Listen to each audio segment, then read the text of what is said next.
চীনের তৈরি 40টি উন্নত স্টিলথ যুদ্ধবিমান কিনতে বেইজিংয়ের সাথে আলোচনা করছে ইসলামাবাদ। উন্নত প্রযুক্তির এই যুদ্ধবিমান পাকিস্তানের কাছে গেলে দক্ষিণ এশিয়ার শক্তি ভারসাম্য পাল্টে যাবে। এমনকি আকাশ প্রতিরক্ষা ব্যবস্থায় পাকিস্তান ভারতকেও ছাড়িয়ে যাবে বলে বিশ্লেষকরা মনে করছেন। মঙ্গলবার ভারতীয় সংবাদ মাধ্যম এনডিটিভির প্রতিবেদনে বলা হয়েছে, চীনের তৈরি এই যুদ্ধবিমান হল ফাইটার জেট J-35A। এটি চীনের দ্বিতীয় পঞ্চম প্রজন্মের স্টিল ফাইটার জেট। যুক্তরাষ্ট্রের পর চীন একমাত্র দেশ যাদের দুটি পঞ্চম প্রজন্মের সামরিক যুদ্ধবিমান রয়েছে। একে যুক্তরাষ্ট্রের সর্বশ্রেষ্ঠ যুদ্ধবিমান F-35 এর প্রতিদ্বন্দ্বী হিসেবে দেখা হয়।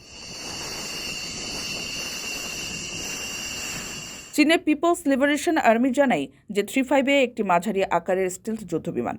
এই বিমান একাধিক ভূমিকা পালন করতে সক্ষম। সবকিছু ঠিক থাকলে চীনের বাইরে পাকিস্তানি প্রথম ও একমাত্র দেশ হবে যাদের কাছে যুদ্ধবিমান J-35A এর একটি স্কোয়াড্রন থাকবে। একই সঙ্গে চীনের সবচেয়ে উন্নত সামরিক যুদ্ধবিমান রফতানির প্রথম নজিরও হবে এটি, এবং পাকিস্তানের বিমান বাহিনী ভারতীয় বিমান বাহিনী থেকে এগিয়ে যাবে।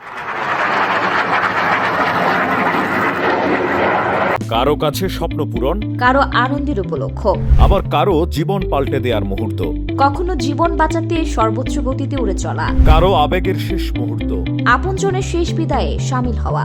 এমন সব ইচ্ছে পূরণে সর্বনিম্ন ভাড়ায় দ্রুতগতির বাহন প্রবাসী হেলিকপ্টার। আপনার প্রয়োজনে যোগাযোগ করুন আমাদের হটলাইনে।